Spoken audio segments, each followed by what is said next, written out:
may tumatakbo sa mall sa Dubai, nakita. Parang sweet sila eh. Tumatakbo kayo. Ang saya nyo din.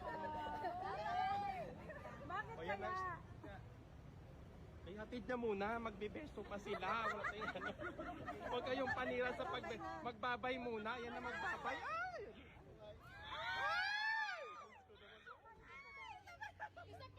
Wala ano, hindi nakuna. Hi guys! Welcome back to my channel. So, pag-usapan natin ang Dasbeya at saka yung Mickwell. So, may freedom na, may kalayaan na sila ngayon.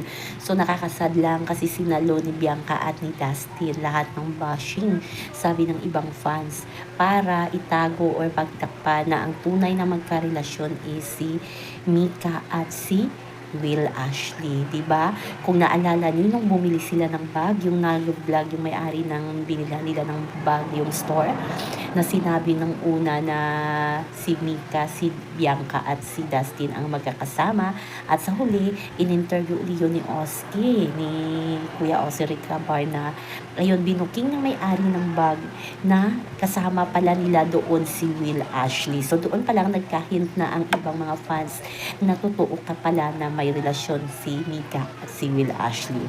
So ngayon nga ay lumabas na ang mga photos ni Will at ni Mika, at parang nagbigay na ng official statement ang management ni Mika na totoo na nasa Hong Kong si Will at si Mika, pero hindi lang silang dalawa, may mga kasama daw na kaibigan. So nakakasad lang kay Bianca, lalo na kay Bianca, na yung grabe yung pag-slut shaming sa kanya na dahil na pinatulan niya daw si Dustin at hindi pinili si Will Ashley.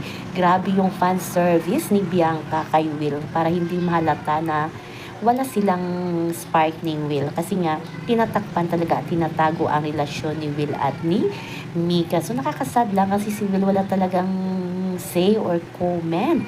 Kahit ipinagtanggol lang si Bianca nung last black screening, nung umiyak si Bianca sa mga nakatoga na Will ka, grabe yung bashing doon kay Bianca nang dahil sa Thailand trip nila ni Dustin. Yun pala, nagsasaya din si Will kasama si Mika sa Hong Kong.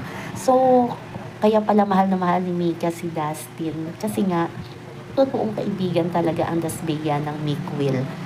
Kasi talagang itatago muna ang totoong magkarelasyon, alang-alang din sa kanilang mga career. So abangan na lang natin sa Hotel 88, baka may twist na yan, na ang ending pala imbis na Mickwell pala ang magkatuluyan sa Hotel 88, kasi naglabasan na, diba? At Dasbeya pa rin ang sa huli. So yun lang muna guys ang ating update sa ngayon. So abangan na lang natin ang parating nilang serye na Hotel 88. Sino nga ba ang ending sa totoong buhay? Hanggang sa muli. Bye-bye!